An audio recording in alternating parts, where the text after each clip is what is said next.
Good morning and welcome to Coffee with the County. Today, I have the pleasure of speaking with Andrew Carlstrom, who's our Environmental Services Director. That is a very fancy name. Good morning, Andrew. Good morning, Mark. And how are things with you today? Good. Thanks for having me. Yeah, I appreciate you coming up and talking to us about environmental services. And I know that you've been the director there for just probably over 3 years. I think you and I started together right around the same time. So we did.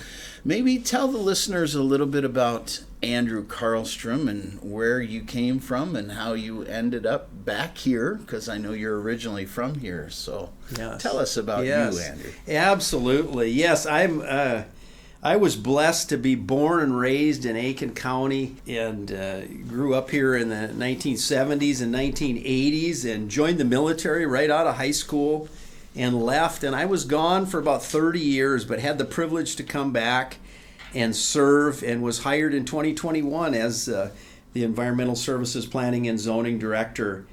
And so, yes, it's been fun to be back. Life is a little slower, a little nicer, a little more quaint here in Aiken County, and that's what I like, because I'm coming from the West Coast, which was pretty busy. But yes, so I serve as the Environmental Services Director, and our mission statement is to promote the responsible use of our resources while protecting and preserving our environments.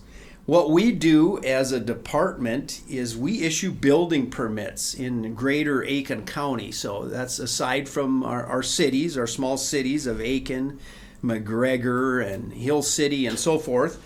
But we issue permits for the greater Aiken County, and we also direct the meetings of the Planning Commission and the Board of Adjustment. Those look at conditional use permits as well as variances, and variances are requests to do something that's outside of our county ordinances. We have a lot of county ordinances. Most are mandated by the state of Minnesota, but they give Aiken County a lot of flexibility to regulate, because we know best how to regulate our beautiful county. And speaking of the county, we have about 1.2 million acres. Aiken County is, wow, I think, the fourth or fifth largest county in land size. We have over 600,000 wetlands, acres of wetlands. So that's a lot. So that, as many of you know that have been developing your property, we have to abide by the Wetland Conservation Act of 1991. And so that's a federal that was a federal act. And so sometimes when folks come into our office or give us a call, they're amazed at the amount of wetlands that they have on their property, and you have to avoid and minimize those wetlands. So that's just a little blurb about Aiken County. Aiken County is about 16,000 people. That is... we're not very populated, so that's a good thing, right? Yeah, that's a naturally better thing, right? And I always use that naturally better in these conversations, and I think your department is one that really prides Aiken County on making it naturally better, protecting our natural resources, making sure that when we're building on lakes that we're doing it the right way, and not just for the sake of having a nice huge house or cabin on the lake. You want to take care of the lake as it goes so you can pass that on to somebody else. But yes, you mentioned a lot of different areas inside environmental services. How many folks are working in your department? We have a total staff of 8, to include myself. So we have a position that's focused on, specially designed for wetlands. We have a wetland specialist, we have an assistant zoning administrator, we have 3 zoning officers, and then 2 intake office manager secretarial positions. Yeah. And so we've had since 2021, we've had busy years. Each year has been, we've processed over 1,200 permits, land use permits, and that's everything from a building permit to a septic permit to subdividing property. Okay, yeah, so just about anything anybody wants to do with the property, yes, they should be talking with environmental services. Yes. And 8 people for all of that area, that seems like government responsibility of less people for more area. That seems like those folks would be very busy out there. Yes, and they are. That's absolutely true. We keep really busy. Our busy season, usually we work very closely with our septic contractors. So anytime a property is bought and sold, there has to be a compliance inspection on the septic system. So that usually triggers our septic professionals, and then if something's wrong, then they need to be permitted. We need to review the plan for how they're going to improve the septic system, et cetera, et cetera. So it can get really busy, probably if the weather is nice, late April, and then we're busy right on through the end of October. Usually those are our busiest seasons. Yeah. And then in the wintertime, we focus our efforts on improving, possibly amending our ordinances and things like that. Different special projects, getting organized, planning ahead, being strategic. And so, we've got a very good crew. And like I said yesterday at my presentation, our crew tries to work with the landowners as much as possible.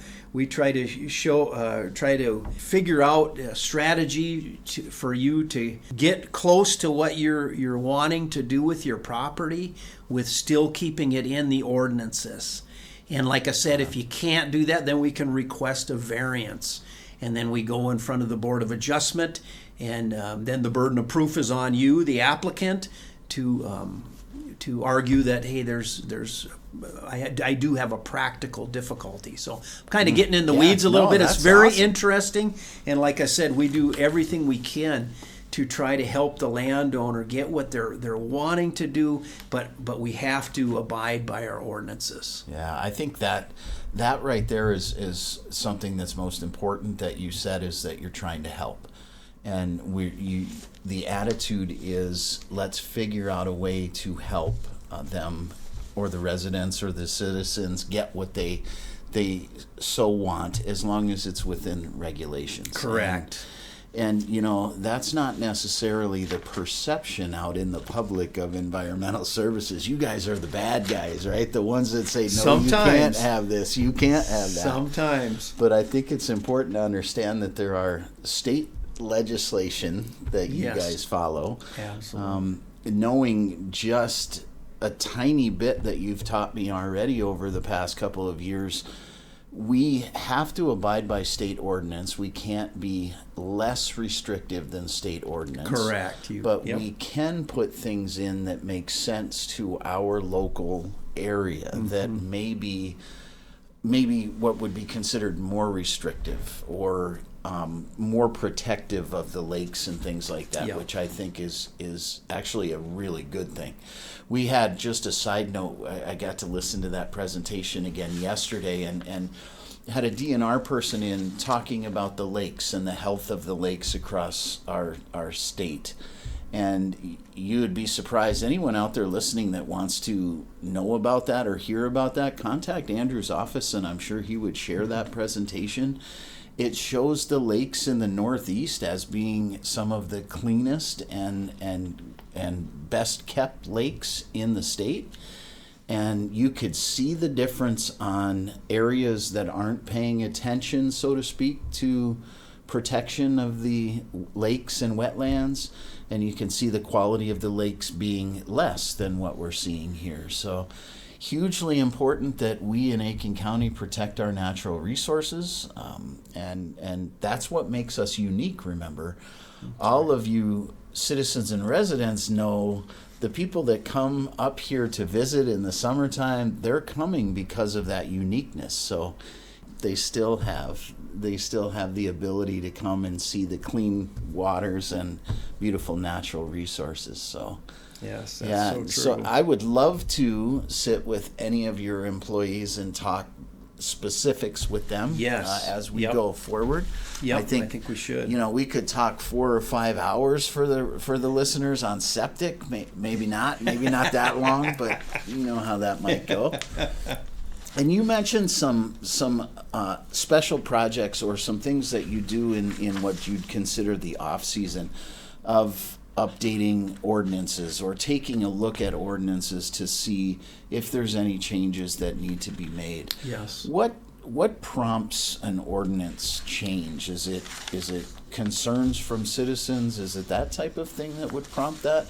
I know you're being proactive in it by just looking at them because they've been around for a long time. But what would prompt you to take a look at different ordinances? Yes. So what would prompt me is my staff. They could see, inconsistencies or whatever. These are living documents. So these ordinances are living documents. And as long as, like you said, Mark, as long as we are not less restrictive than the state, we are okay as Aiken County. And so we have to continually look at these living documents, all our land use ordinances. That's what our department deals with. So that'll usually be a staff member. That'll also be a citizen or a contractor that'll bring that concern up to us as, hey, are you able to look at this aspect of the shoreland ordinance or your general zoning ordinance? And we say absolutely. It could be a commissioner. Feel free to call your commissioner and voice your concerns. The commissioner will definitely get a hold of me, and we can look at that. And we have an internal ordinance committee here at Aiken County, made up mostly of staff members. We have no ability to make any decisions, but we do we collaboratively look at our ordinances in ways that we can improve them. So it's always an ongoing process. And again, as I said yesterday, we had, my predecessor did a fine job. We had a lot of experience in years past, all the way from, the 80s and 90s. And so we have some really well thought through and well created ordinances. But again, they're living documents. We're always looking for continuous improvement, how we can make them more clear to understand. I might also add that a lot of our on our website, on the Aiken County website, our department website, a lot of that information is on there, and we're constantly populating that with more information so that you can just go online and look and read. But we're trying to make it more and more clear. We're trying to summarize, make different sheets, fact sheets, things like that for the public. To make it easier for the public to understand. But getting back to you, that's what usually prompts. So for sure, you as the citizen, the landowner, if you don't understand something, definitely talk to us. Talk to your commissioner. Talk to our staff and just ask them, why is it that the shoreline ordinances, why is this setback so far away from the lake, or why is this setback from the property line the way is? Why is the septic system have to be here or there, or and so those, so that's usually what prompts it. It's a collaborative effort. We all live in Aiken County, and so we're the ones collaboratively that can make it better and make it. But again, we have to stay within the limits of our the state regulations and ordinances. I think it's important too. I joked with you a little bit earlier about the perception of environmental services.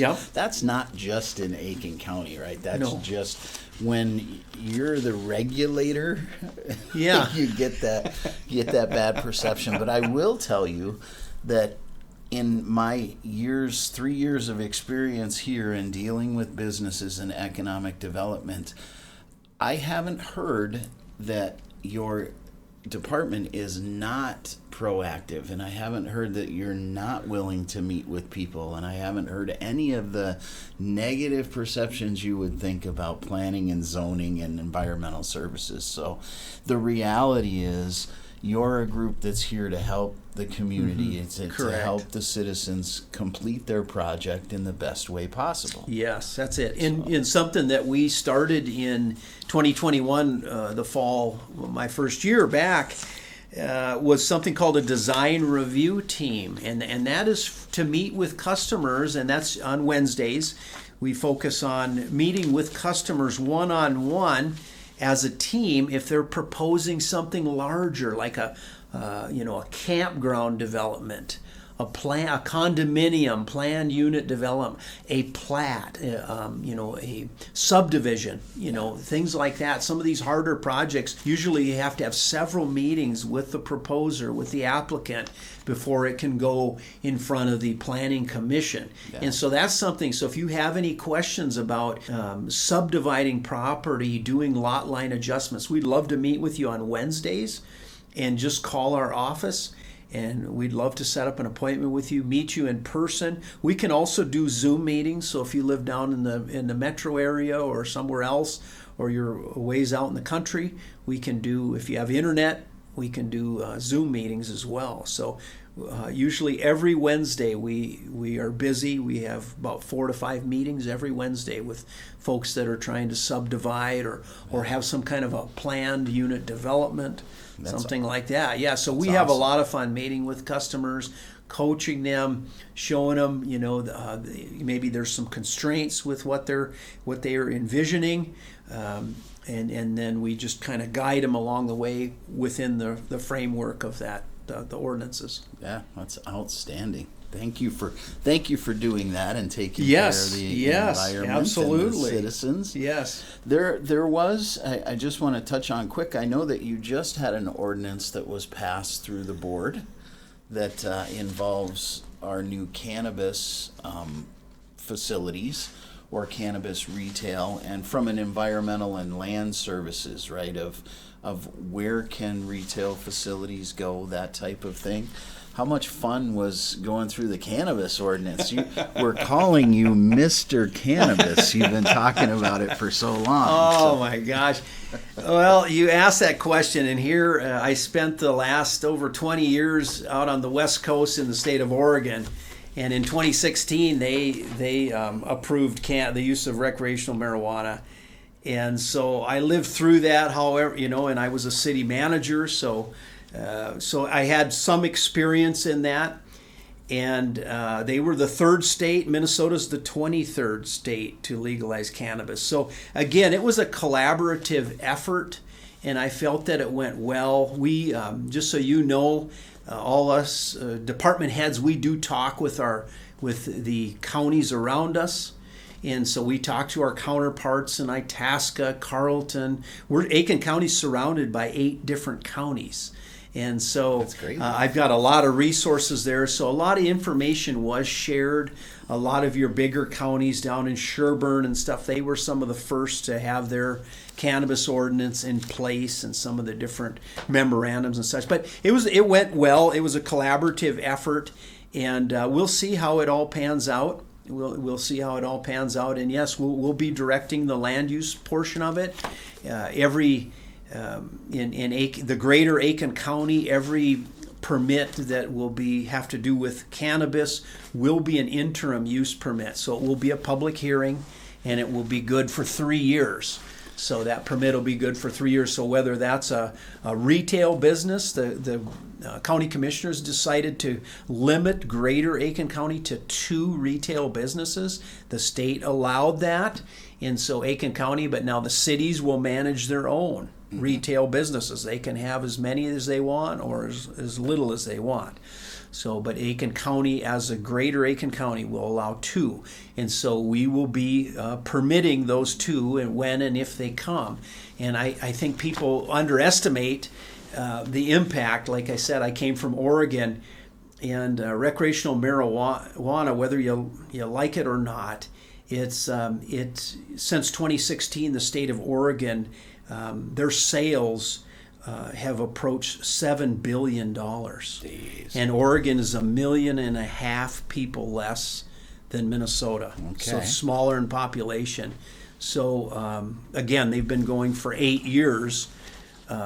But so whether you like it or not, it's here. Our legislators voted it in the spring of 2023. Mm-hmm. And so, but yes, we will be running that through a public hearing so neighbors know what kind of businesses, if they're going to be growing. There's a different, you're welcome to visit and look through the ordinance online with us, but you're going to hear these different names such as micro business, meso business. It's quite complex. delivery businesses and things like that. So it's quite complex. So and I'm still learning it. So, but yes. But it's great that we have an expert, so to speak, Well, or someone with experience. Andrew is very humble. He won't take expert for anything, but somebody with the experience that has gone through it once already. We're going to go through it as a state. As you mentioned, the state legislation approved it. So we've got to work from a county perspective, just like every other ordinance that you talked about of how do we protect and how do we make that happen in Aiken County. And I think you guys did a great job with putting a valuable ordinance together that spells out, if it's going to be here, it's going to have to look like this and do this and be this. So correct. To the common person out there listening, just know that there's a lot of work that goes behind the scenes to make that happen. Yes, and they always make the joke, and I never let this go without. But the state made the joke that they're building the airplane while they're flying it, and that same thing happened in Oregon. It's trial by error. It really is. And so if you don't, if you come in and you're frustrated and you don't have a straight answer from our office, it's usually because the state doesn't have a definite black and white answer. So they are actually building the plane while they're flying it. They're standing up a whole new department of state government, the Office of Cannabis Management, whereas in Oregon, they nested it under the Oregon Liquor Control Commission. So they didn't stand up a whole new department. Minnesota, we had to do the best. Stand had up to go a the one extra. whole new department. Always the one extra. And they're still trying to, as I understand, they're still trying to find employees for that new department of Minnesota government. Yeah, and to fill those. And they hope to have, I think, when it's all said and done, 200 some employees. So, yep, that's right. And no, we have not heard about any retail businesses yet. I have not heard of any retail businesses coming yet. There's a lottery right now for social equity classes. Yeah. So right now so the state is vetting applicants to make sure they meet the social equity definition. Yep. Yeah. So that's just one ordinance in all of your arsenal that you have out there. It's just amazing what you control. And I want to learn so much, and I'm sure others want to learn so much about what environmental services does. The best thing to do that I've heard so far is, if you have a project or you have a plan for a project, from the beginning, get to know your planning and zoning folks, your environmental services folks, and the experts that are there to do 100% support for your project, to help you make it happen under the regulations that are there for the state. So please reach out beforehand. It's better to know and move forward than to have to ask for forgiveness. I think we'll use the opposite term on that one. And you mentioned one thing off the top of my head. I heard IUP and I heard CUP. Yes. Interim use permit and conditional use permit. What's the difference between the two? So a conditional use permit, that means the Aiken County Planning Commission, which is appointed, they are 5-member board that's appointed by our county commissioners. That is good for the life of the property. So when you get a conditional use permit, that permit is good for the life of the property. Okay. The second one, an interim use permit, that usually goes alongside of a vacation short-term rental, which are very popular. We've permitted over 20 of those this year, I believe, over 20. And so that has a sunset on it. So that's like a 3-year. And then we have checks and balances in there. We want to make sure that folks are abiding by the conditions that they agreed to during that planning commission meeting. So also mining permits are most of the time interim use permits as well, IUPs, and they're good 3 or 5 years, and then the applicant has to come back and in front of the board again, the planning commission, and be approved again. And so those are just the checks and balances. Yep. It's we always want to be cognizant and respectful of the landowners that own property in the vicinity of these vacation short-term rentals, of these gravel pits, these mines and stuff. And most we really don't have a lot of issues. When people are at the meetings, the initial kind of the sticker shock, I was going to say, is like, well, we can't have that in our neighborhood. We're just going to have, but normally it usually just kind of it works itself out. People are, for the most part, respectful of each other's property. The folks renting the vacation short-term rentals are respectful. And I've used them. Have you used them, Mark? I have, yeah. Okay, so I've used them in other states, and they're wonderful. It's wonderful to rent a house. You can cook your own food, things like that. So why wouldn't we have them here in Aiken County, as long as they're abiding by their conditions and that the owner is forthcoming with everything that's going on. So, yep. I love it.